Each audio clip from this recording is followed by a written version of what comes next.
యేసునామంలో మీకు శుభములు సమృద్ధిగా కలుగునుగాక. మధురం నీ వాక్యం అనే కార్యక్రమానికి స్వాగతం. ఈరోజు మనం యోహాను సువార్తలోని 7 అద్భుతములు అనే అంశాన్ని ధ్యానించుకుందామండి.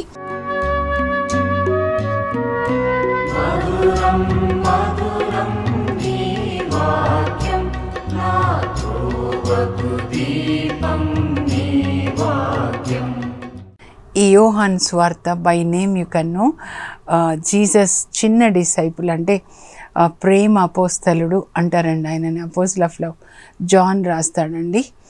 యేసు ప్రభు దేవుని యొక్క మహిమ అని రాస్తాడనమాట. ఆ దేవుని మహిమ యేసు ప్రభు రూపంలో ఈ లోకానికి వచ్చింది. ఆ మహిమ అలాగే ప్రేమ కరుణామయుడైన దేవుడు యేసు ప్రభు రూపంలో ఈ లోకానికి వచ్చి మన కొరకు ఆయన అనేక అద్భుతాలని చేశారు, స్వస్థతలు చేశారు, దయ్యాల్ని వెళ్ళగొట్టారు. ఏది చేసినా ప్రేమతోనే చేశారనమాట. సో మనం కూడా ఏది చేసినా ప్రేమతో చేయాలని మనం యోహాను సువార్త కూడా ధ్యానించుకుంటే అండి, దేవుని చిత్తం అయితే దీని తర్వాత ధ్యానించుకుంటే యోహాను తన సువార్తని 7 వారాలుగా విభజిస్తాడనమాట. మొదటి వారం మొదటి కలయికలు, రెండో వారము గొప్ప వ్యక్తుల హృదయ పరివర్తన, నికోదేము మరి పెద్ద హై రాయల్ అఫీషియల్ అనమాట, ఆయన మారుతాడు. తర్వాత సమార్య స్త్రీ, ఆ తర్వాత నెక్స్ట్ మరి జీవాహారపు వారం అని అంటారండి, 5,000 మందికి ఆహారం ఇవ్వడం అనమాట. తర్వాత వెలుగు వారం అంటారు, పుట్టు గ్రుడ్డివానికి చూపిస్తాడు. చివరికి మంచి కాపరి మరణించిన లాజర్ని లేపుతాడంటే మన ఆత్మలో మరణించినప్పుడు యేసు ప్రభు మనల్ని లేపుతారు. మృతులు దేవుని యొక్క స్వరాన్ని వినే సమయం వస్తుంది అంటున్నారు. యేసు ప్రభు యొక్క స్వరం లాజరు ఎలా విని వచ్చాడో, శరీరంలో మరణించిన వాళ్ళని లేపడానికి యేసు ప్రభు రాలేదు, కానీ ఆత్మలో మరణించిన వాళ్ళని లేపడానికి వచ్చాడనమాట. మనందరి ఆత్మని జీవంతో లేపడానికి, మనకి పునరుత్థానాన్ని దయచేయడానికి, తన పునరుత్థానం ద్వారా మనకి పునరుత్థానం, తాను పరలోకానికి వెళ్ళి మన కొరకు ద్వారాలు తెరిచి అక్కడ గృహాలని కట్టి మళ్ళా వచ్చి మనల్ని తీసుకొని వెళ్తానని కడరా భోజన సమయంలో మనకి వాగ్దానం చేస్తారు. ఇప్పుడు అది నెరవేరబోతుంది. ఎప్పుడో కానీ తొందరలో ప్రభు రాబోతున్నారు. సూచనలన్నీ మనం చూస్తున్నాం కనుక సిద్ధంగా ఉండండి. మత్తయి సువార్త 24 మీరు ఎప్పుడు చదువుకోవాలి. ఏ గడియలో వస్తాడో, ఏ రోజు వస్తాడో మనుష్య కుమారుడు మీకు తెలియదు. మీరు ఊహింపని గడియలో వస్తాడు కనుక మీరు సిద్ధంగా ఉండండి. అర్ధరాత్రిలో వస్తాడో మీరు మేలుకోతో ఉండండి, సిద్ధంగా ఉండండి, జాగరూకులై ఉండండి. లూకాసు వార్త 21లో కూడా చెప్తారనమాట. యుగాంతపు సూచనలు చెప్పి చివరికి ఏమంటారంటే 34 నుంచి 36 వరకు మీరు తిండితో త్రాగుడుతో తుచ్చ విషయాసక్తి చేత ఈ లోకంలో ఏం ధరించాలి, ఏం కొనుక్కోవాలి, ఏం కట్టుకోవాలి, ఏం సంపాదించాలి అవన్నీ వద్దు. మందమతులు కాక, తిండితో త్రాగుడుతో తుచ్చ విషయాసక్తితో మందమతులు కాక జాగరూకులై ఉండండి. లేనిచో ఆ దినం ఉరిలాగా వచ్చి పడుతుంది. అది భూలోక వాసులందరి మీదకి వస్తుంది, నా మీదికి మీ మీదికి కూడా అనమాట. కనుక మీరు జాగరూకులై ప్రార్థన చేయండి. మనుష్య కుమారుడు వచ్చినప్పుడు, తీర్పు తీర్చడానికి వచ్చినప్పుడు ఆయన ఎదుట నిలువబడడానికి కావలసిన శక్తి కొరకు జాగరూకులై ప్రార్థించండి. ఆ తీర్పులో గెలవాలన్నమాట. అలా ఉండేటట్లుగా మీరు ప్రార్థించండి అంటున్నారు. ప్రార్థన అంటే దేవుని వాక్యం చదివి పాటించడమే. బైబిల్ అంతా విధేయతనే. దేవుడు చెప్పిన మాటల్ని మీరు వినండి, విధేయించండి, అంతే. సో ఇప్పుడు 7 అద్భుతాలు మనం చూద్దామండి. యేసు ప్రభు చేసిన 7 అద్భుతాలు అది ప్రేమతోనే చేశారనమాట, మన కొరకు సిలువలో మరణించిన. మరి మొదటి అద్భుతం ఏంటంటే యేసు ప్రభు కానాపల్లి పెళ్లిలో నీటిని ద్రాక్షరసంగా మారుస్తారు. యోహాను సువార్తే కదా ఇదంతా, 2వ అధ్యాయం అనమాట. అక్కడ పెళ్ళికి పిలుస్తారు యేసు ప్రభుని. కనుక ప్రభు ఆయన 12 మంది శిష్యులు వెళ్తారు. మరియ తల్లి ముందే వెళ్తారనమాట. ఎందుకంటే ఆమె ఎప్పుడు ఒక దాసురాల్లాగా సేవ చేయడానికి. ఎలిజబెత్ అమ్మకి 3 నెలలు సేవ చేస్తారు బాబు పుట్టే వరకు. ఇప్పుడు పెళ్ళికి ద్రాక్షరసం అంటే ముందే తయారు చేస్తారండి. ఒక 40 రోజులు దాన్ని ఫర్మెంట్ చేస్తే అప్పుడు మంచి రుచి వస్తుందంట. మరియ తల్లి కూడా ముందే వెళ్ళి అన్ని అవసరాలు వాళ్ళకి సేవ చేస్తున్నారండి. యేసు ప్రభు మాత్రం పెళ్ళికి వస్తారు. వచ్చినప్పుడు పెళ్ళికి రాగానే వచ్చిన వాళ్ళకి ద్రాక్ష రసం ఇస్తున్నారు. అక్కడ ఏంటంటే ఎక్కువ ద్రాక్ష తోటలు ఉంటాయండి, మీరు వెళ్ళి చూస్తే కూడా. కనుక ఎక్కువ ద్రాక్ష రసం అనమాట. అందుకే వాళ్ళు చాలా మరి ఆరోగ్యంగా ఉంటారు. రొట్టె తింటారు, చేప తింటారు, మరి ద్రాక్ష రసం తాగుతారు అనమాట.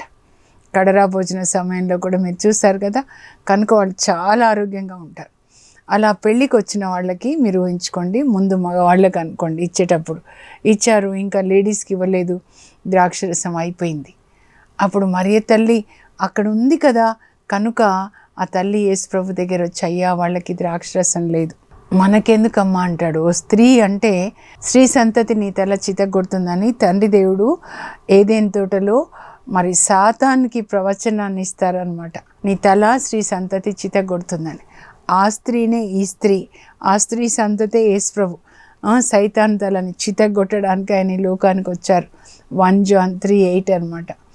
మనుష్య కుమారుడు సాతాను కృత్యములను, సాతాను క్రియలను లయం చేయడానికి వచ్చాడు.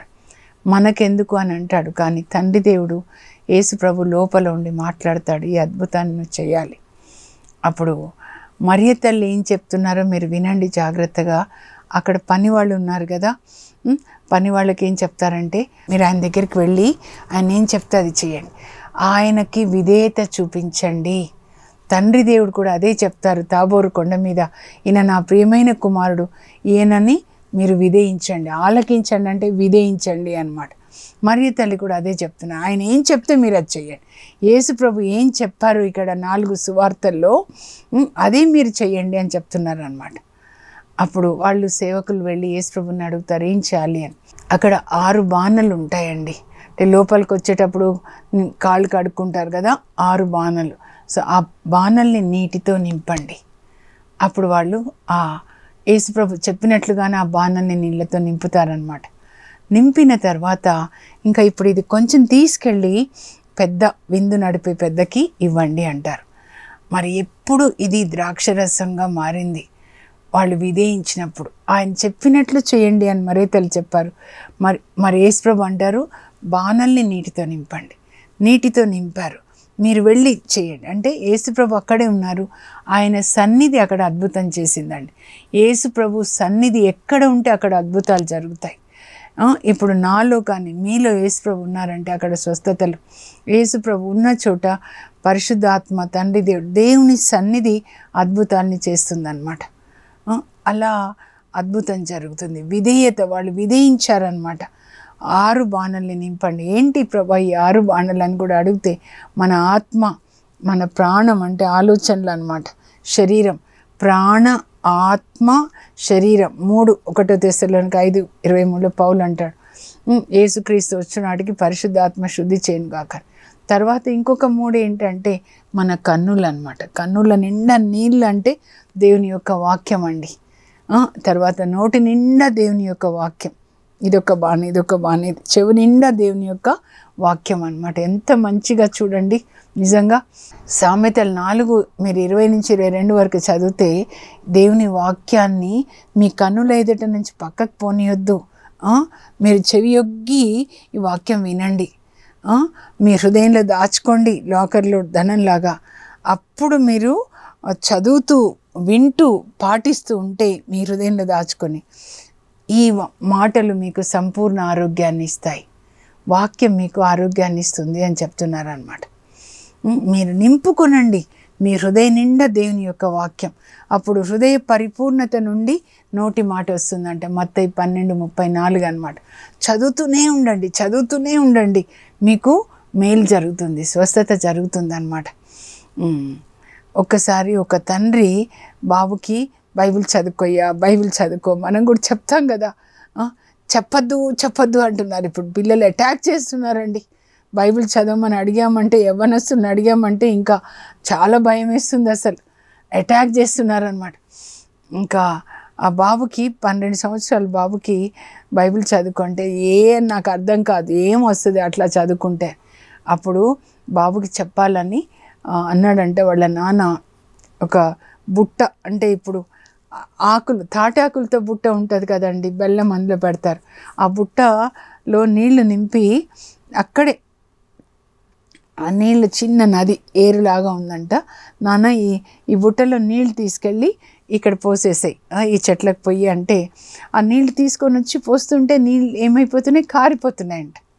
వద్దు నాన్న వేస్ట్ అవుతుంది అంటే, కాదురా నేను చెప్పాను నువ్వు చెయ్యి అంటే అలాగే చేశాడనమాట. చేసిన తర్వాత ఒక 7 సార్లు చేసిన తర్వాత నువ్వు 7 సార్లు చెయ్యాలి. అప్పుడు బుట్టను చూడు నాన్న అంటే ఎలా ఉందంటే శుభ్రంగా ఉంది. దానికి ముందు అదంతా మట్టి అనమాట, మట్టిలో పెడితే దానికి అంతా మట్టి అంటుకొని ఉంది. కానీ మళ్ళా నీళ్ళలో ముంచి తీసుకొచ్చి ఇక్కడ పోస్తుంటే ఆ నీళ్ళలో ముంచినప్పుడు ఏమైంది, మురికిపోయింది అనమాట. అలాగే మనం బైబిల్ చదువుతుంటే మన ప్రాణాత్మ శరీరాలు శుద్ధి చేయబడతాయండి. అప్పుడు మురికిపోయి అనారోగ్యం పోయి ఆరోగ్యం వచ్చేస్తుంది. శరీరానికే కాదు మనసుకి కూడా ఆరోగ్యం వస్తుంది, హృదయానికి ఆరోగ్యం వస్తుంది అనమాట. తర్వాత రెండో అద్భుతం ఏంటంటే 4వ అధ్యాయంలో ఉంటుందండి, ఉద్యోగి కుమారునికి స్వస్థత. యేసు ప్రభు ఇప్పుడు కూడా కానాపల్లికి వస్తారనమాట. కానాపల్లి ఎక్కడ ఉంటుంది అంటే ఇలా గలిలియా సరస్సు అవుతే, మీరు 3వ మ్యాప్లో చూడండి బైబిల్ వెనకాల, గలిలియా సరస్సు అవుతే ఇక్కడ కానా ఉందనుకోండి, ఇక్కడ పైన కఫర్నాం అనమాట. పేతురు వాళ్ళ ఇంట్లో యేసుప్రభు ఉంటారు. ఈ ఉద్యోగి కూడా ఇక్కడ కఫర్నాం నుంచి యేసుప్రభు కానాపల్లికి వచ్చారని ఆయన తెలుసుకొని వస్తాడు. ఎంత ఉద్యోగం అంటే ఇంగ్లీష్లో చాలా బాగుంటుంది, రాయల్ అఫీషియల్ సన్ అంటారనమాట. అంటే ఒక ముఖ్యమంత్రికి మెయిన్ ప్రిన్సిపల్ సెక్రటరీ లాగా అనమాట. చాలా హై పొజిషన్లో ఉంటాడు, కానీ కొడుకు చనిపోయేలాగా ఉంటాడు.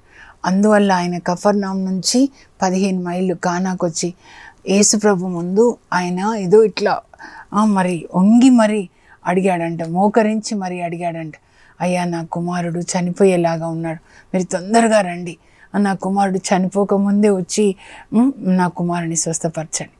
అప్పుడు ప్రభు చెప్తారు, నువ్వు వెళ్ళయ్యా, నీ కుమారుడు జీవించును అని చెప్తాడు. చెప్పగానే ఆయన వెంటనే వెళ్ళాడు. ప్రభు నోట్లోంచి మాట వచ్చింది, అది జరుగుతుంది అని. మరుసటి రోజు వెళ్తాడండి. 15 కిలోమీటర్స్ అంటే అప్పుడే వెళ్ళొచ్చు ఆయన, అందులో హై అఫీషియల్ ఆయన. కానీ మరుసటి రోజు ఇంటికి వెళ్తూ ఉంటే ఇంటికి ఎదురు వస్తారనమాట ఆయన ఇంట్లో ఉన్న సేవకులు. అయ్యా బాబుకి బాగా అయిపోయింది, ఎన్ని నెలల నుంచి అనారోగ్యం, చనిపోతున్నాడు అనమాట. ఆ కొన ఊపిరితో ఉన్నప్పుడు జీసస్ దగ్గరికి వస్తారు. ఎందుకంటే ఆయన హై అఫీషియల్, ఆయన మరి యూదుడు కాదు, అంటే క్రిస్టియన్ కాదు, అన్యుడు అనమాట. కానీ చనిపోయేటప్పుడు వస్తాడనమాట. ఎప్పుడు బాగైంది బాబు కంటే, నిన్న మధ్యాహ్నం 1 గంటకి జ్వరం వెళ్ళిపోయింది. యేసుప్రభు నోట్లో నుంచి వచ్చిన మాట కూడా అదే టైం అనమాట. నీ కుమారుడు జీవించును అన్న యేసుప్రభు పలికారు, అక్కడ ఆయనకు స్వస్థత అయింది. ఈయన కూడా ఉద్యోగికి, ఈ రాయల్ అఫీషియల్కి చాలా విశ్వాసం అన్నమాట. ఎప్పుడైతే పని వాళ్ళు వచ్చి చెప్పారు బాబుకి బాగైందని, లోపలికి పోయి చూస్తాడు, బాగా ఆడుకుంటుంటాడు అనమాట బాబు, హుషారుగా అటు ఇటు తిరుగుతూ. ఎంత గొప్ప దేవుడు, ఎంతమంది డాక్టర్స్ నయం చేయలేంది నా కొడుకుని, యేసుప్రభు ఒక మాట ఎక్కడి నుంచో పలుకుతే జరిగిందని ఆయన ఏం చేస్తాడు, కుటుంబం అంతా వచ్చేస్తారండి యేసుప్రభు దగ్గరికి వచ్చి, అయ్యా నువ్వు నిజంగా దేవుడివి, దేవుని కుమారుడని వాళ్ళు యేసుప్రభుని అంగీకరించి రక్షణ పొందుతారనమాట. High official. ఇక్కడ ఏంటంటే విశ్వాసం అంటే యేసుప్రభు యొక్క అధికారాన్ని గుర్తించడం. ఆయనకి మొత్తం విశ్వం మీద అధికారం ఉంది, ఇహపరములందు నాకు సర్వాధికారం కలదు అంటారు. ఆయన ఒక్క మాటతో స్వస్థత చేయగలరండి. మీరు నమ్మితే మీకు ఇప్పుడే స్వస్థత కలుగుతుందన్నమాట. తర్వాత 5వ అధ్యాయానికి వచ్చినట్లయితే పక్షవాత రోగికి స్వస్థతనిస్తారనమాట. అది ఎలా అంటే అది విశ్రాంతి దినం అండి, అంటే వాళ్ళకి శనివారం అనమాట. ఇక్కడ దేవాలయం అనుకోండి, ఇవన్నీ మేము చూసాము, అందుకే చెప్తున్నాను. యేసుప్రభు ఇలా వస్తున్నప్పుడు మధ్యలో అక్కడ కోనేరండి, బెత్సైదా కోనేరు అనమాట. అది దాటిన తర్వాత దేవాలయానికి రావాలి వాక్యం చెప్పడానికి. ఇక్కడ కోనేటి చుట్టూ చాలామంది రోగులు ఉన్నారు. ఎందుకంటే సంవత్సరానికి ఒకసారి పరలోకం నుంచి ఒక దూత వచ్చి మరి ఆ నీటిని కదిలించినప్పుడు మొదటగా ఎవరు దిగితే వాళ్ళకి స్వస్థత అనమాట. అయితే ఈయనకి ఒక వ్యక్తికి 38 సంవత్సరాల నుంచి పక్షవాతం అండి. వాళ్ళ పిల్లలు అక్కడ విడిచిపెట్టిపోయి ఉంటారు. ఇంకా ఆయనను ఎవరు దించుతారండి, ఎవరికి వాళ్ళు నేనే దిగాల అని వాళ్ళు దిగుతున్నారు. ఇంకా యేసుప్రభు అక్కడికి వచ్చినప్పుడు అక్కడ చుట్టూ చూస్తాడు, కోనేరు చుట్టూ ఒక్క వ్యక్తి 38 సంవత్సరాల నుంచి అక్కడ ఉన్నాడు అని ఆయన కనికరపడి అతని దగ్గరికి వెళ్ళి, నీవు స్వస్థత పొందగోరుచున్నావా అని అడిగితే ఏదో చెప్తాడు, నన్ను ఎవరు దించట్లేదయ్యా నీళ్ళలో కానీ. అవన్నీ మనం చెప్పకూడదు. ఎవరైనా నాకు కూడా ప్రార్థన చేయండి అంటే అన్ని సిమ్టమ్స్ చెప్తారు. అమ్మ మీరు యేసుప్రభు దగ్గర వచ్చినప్పుడు మాత్రం అవి చెప్పొద్దు, డాక్టర్ దగ్గర చెప్పొచ్చు. ఇక్కడ మాత్రం ప్రభా నువ్వు స్వస్థపరుస్తావు నన్ను, ఆ విశ్వాసం మీకు ఉండాలి. అవన్నీ ప్రభు వినకుండా ఏమంటారంటే, నువ్వు లేచి నీ పడకెత్తుకొని నడు. వెంటనే లేస్తారండి. అంత శక్తి యేసుప్రభు యొక్క మాటలో ఉంటుంది. 38 సంవత్సరాల నుంచి ఇక్కడ ఉన్నా అయ్యా నేను లేవలేదు అనలేదు, కానీ 38 సంవత్సరాల నుంచి ఇక్కడ ఉన్నాను నేను లేవలేనయ్యా అని చెప్పలేదు, కానీ లేచాడు, విధేయించాడు అనమాట. వెంటనే ఆయనకి స్వస్థత కలుగుతుంది. పడక చుట్టుకొని ఇంటికి తీసుకెళ్తాడు, స్నానం చేసుకొని మళ్ళీ దేవాలయంలోకి వస్తాడనమాట. యేసుప్రభు ఆయనను గుర్తిస్తారు, ఆయన దగ్గరికి వెళ్ళి చెప్తారు, ఇప్పుడు నీకు స్వస్థత కలిగింది కదా అంటే, అవునయ్యా చాలా వందనాలు, 38 సంవత్సరాలు ఆ కోనేటి వద్ద నా బాధలు ఆ దేవునికే తెలుసు అని ఉంటాడనమాట. అయితే ప్రభు చెప్తారు, నీకు స్వస్థత కలిగింది కదా, ఇక పాపం చెయ్యకు. యేసు ప్రభు తన మహాకరుణని బట్టి మన పాపం వల్ల మనకు అనారోగ్యం వచ్చినప్పుడు, కష్టాలు వచ్చినప్పుడు, మనకి స్వస్థత ఇచ్చినప్పుడు మరలా తిరిగి ఆ పాపానికి వెళ్ళొద్దండి. అందుకే లోతు భార్యని మీరు జ్ఞాపకం చేసుకోండి. ఉప్పు స్తంభంగా ఉంటుంది, మేము చూసాము ఆ ఉప్పు స్తంభాన్ని కూడా అనమాట. ఏ పాపాన్ని విడిచిపెట్టారో మళ్ళా తిరిగి అక్కడికి మీరు వెళ్ళొద్దు, తిరిగి ఆ ఊరు వెళ్ళొద్దు. మార్కు 8:26 యేసుప్రభు చెప్తారు, ఒక గుడ్డి ఆయనకి స్వస్థతనిచ్చిన తర్వాత అనమాట. ఈ తపస్కాలంలో కూడా ఏ పాపం విడిచిపెట్టారో మళ్ళా తిరిగి మీరు వెళ్ళొద్దు అని చెప్తున్నారనమాట. ఇక్కడ కూడా విశ్వాసం. మొదటిది నీటిని ద్రాక్షరసంగా మార్చడం కూడా అక్కడ ఏంటంటే విధేయత అండి, విధేయించారు. ఆ తర్వాత ఉద్యోగి ఆయనకి, రాయల్ అఫీషియల్కి ఆయనకేంటంటే విశ్వాసం, యేసు ప్రభు పట్ల విశ్వాసం. ఇక్కడ ఈయన విధేయించాడు, లేచి నడు అన్నప్పుడు లేచాడు అనమాట. మనం ఎప్పుడు దేవుని మాటకి ఎంత విధేయిస్తామో అంతగా దేవుడు మనలో అద్భుతాలు చేస్తారండి. మీరు నిజంగా దేవుని అద్భుతాలు మీ జీవితంలో చూడాలంటే నేను చెప్తున్నాను నా అనుభవాన్ని బట్టి, మీరు దేవుని యొక్క మాటకి లోబడి ఉండండి. ప్రతిరోజు దేవుడు మీతో మాట్లాడాలి, రోజు మీకు కొంత ఉపదేశం చేయాలి. యేసు ప్రభుకే వాళ్ళ నాన్న ఉపదేశం చేస్తాడని యెషయా 50:4 చెప్తారు. ప్రతి ఉదయం ఆయన నన్ను లేపుతాడు, ఒక గురువు శిష్యునికి బోధించినట్లుగా ఆయన నాకు బోధిస్తాడు, నేను చెవియొగ్గి ఆయన ఉపదేశాన్ని విని నేను దాన్నే చేశానని చెప్తారనమాట. ఇది ఉపదేశం, దేవుని యొక్క ఉపదేశం అన్నమాట. మన తప్పులు సరిదిద్దడానికి, నీతి మార్గంలో నడిపించడానికి. 2 తిమోతి 3:16 ఉంటుందన్నమాట. కనుక ప్రతిరోజు మనం బైబిల్ చదువుకోవాలండి. అది మనల్ని నడిపించాలి నీతి మార్గంలో, మనల్ని శుద్ధి చేయాలన్నమాట. ఇంకా నెక్స్ట్ 5,000 మందికి ఆహారం అండి. 5 రొట్టెలు ఉంటాయి యేసు ప్రభు దగ్గర. అప్పుడు పరలోకం వైపు చూశాడు యేసు ప్రభు, దేవునికి వందనాలు చెప్పాడు, తర్వాత ఆశీర్వదించాడు, తర్వాత త్రుంచారు, తర్వాత శిష్యులను పిలిచి వాళ్ళకి పంచి పెడుతున్నారు. పేతురు ఆయన గంపలో వేశారు, అంద్రియా, యోహాను, ఫిలిప్పు, తోమా అలా ఇస్తున్నప్పుడు అవి పెరిగాయి అన్నమాట. అప్పుడు ఏం చెప్పానంటే, when you share it will increase. మీరు ఇతరులతో ఏది పంచుకుంటారో అది పెరుగుతుందన్నమాట. సారెఫత్ విధవరాలు తన భోజనాన్ని మరి ఏలియా ప్రవక్తతో పంచుకుంటుందండి. అందువల్ల ప్రతిరోజు కుండలో పిండి పెరిగింది, పిడతలో నూనె పెరిగింది అన్నమాట. What ever you share that increases. నేనే ఉదాహరణకు చెప్తున్నా అండి, 27 సంవత్సరాలు దేవుని యొక్క వాక్యాన్ని నేను పంచుకుంటూ ఉన్నాను కనుక నా హృదయంలో ఆ వాక్యం పెరిగిపోతూ ఉంటుంది అన్నమాట. కనుక మీ దగ్గర ఏది ఉంది ఆహారం పంచుకోండి, మీ టేబుల్ మీద ఆహారం పెరుగుతూ ఉంటుందన్నమాట. సారెఫత్ విధవరాలే దానికి ఉదాహరణ. మరి పౌలు వాక్యాన్ని పంచుకుంటున్నాడు, అపోస్తులు అంతోని వారు అనగానే మీరు ఏమనుకుంటారు, ఆయన చేతిలో బైబిల్ ఉంటుంది. రాత్రంతా బైబిల్ చదివి ఉదయాన్నే ఆయన బైబిల్ గ్రంథాన్ని బోధించేవాడు అనమాట. యేసు ప్రభు చెప్తారు, వాక్యాన్ని నోటితో పలకడం ద్వారా బుల్లెట్స్ రూపంలో ఆ అంధకార శక్తులన్నిటినీ కూడా నువ్వు సంహరిస్తున్నావు. ఇదే యుద్ధం అన్నమాట. అలాగే నువ్వు కొనసాగించు అని చెప్తారు.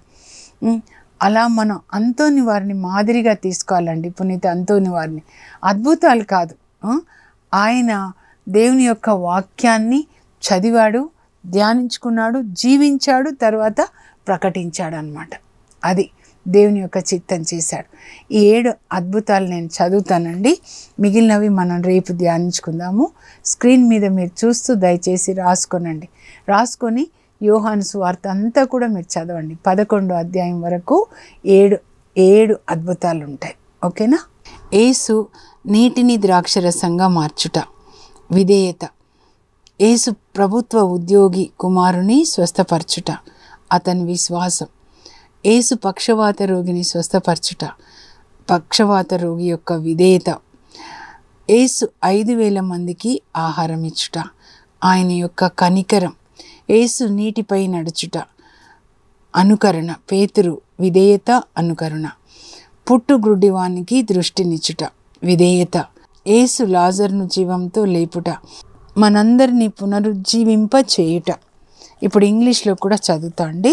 7 miracles of Jesus in John's Gospel. Jesus turns water into wine, obedience. Jesus heals the royal official's son, his trust. Jesus heals a paralytic man, his obedience. Jesus feeds the 5,000, sharing and caring. Jesus walks on the water, Peter's obedience and imitation of Christ. Jesus heals a man born blind, his obedience. Jesus raises Lazarus to life, he will raise us also. ఇవన్నీ మీరు రాసుకోనండి. మిగతా 3 రేపు మనం ధ్యానించుకుందాము. ఇప్పుడు ప్రార్థన చేసుకుందాం. పరలోకపు మా తండ్రి, నీ పరిశుద్ధ నామం నాకు స్తోత్రం కలుగును గాక. యేసయ్య, మీరు కానాపల్లి పెళ్ళికి వెళ్ళారు, ఎందుకంటే వాళ్ళు మిమ్మల్ని పిలిచారు. అక్కడ నీటిని ద్రాక్షరసంగా మార్చారు. మా కుటుంబాల్లో కూడా అద్భుతాలు చేయండి ప్రభా. మా ఇంటి నుంచి అనారోగ్యం తొలగించండి, మాకు మంచి ఆరోగ్యం దయచేయండి ప్రభా. అప్పు బాధలు తొలగించి ఆర్థిక సమృద్ధిని దయచేయండి. మీ మాటకి లోబడి జీవించేలాగా మాకు పరిశుద్ధ ఆత్మని దయచేయమని అడుగుతున్నాను తండ్రి. అలాగే ఆ రాయల్ అఫీషియల్కి ఎంత విశ్వాసం ఉంది, ఆ విశ్వాసాన్ని మాకు దయచేయండి. వినుట వలన విశ్వాసం కలుగుతుంది, వినుట క్రీస్తుని గూర్చిన వాక్కు వలన. కనుక మేము ఈ లోకపు స్వరాల్ని వినకుండా ప్రభా, లోక వార్తల్ని వినకుండా క్రీస్తుని గురించిన వాక్యం యేసయ్య, మీ వాక్యాన్ని మేము చదువుకొని దాన్ని పాటించడానికి మాకు కృపని దయచేయండి.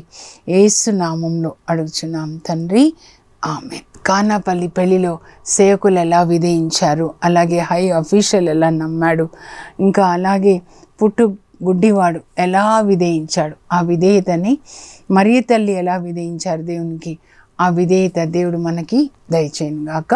God bless you. Have a blessed day.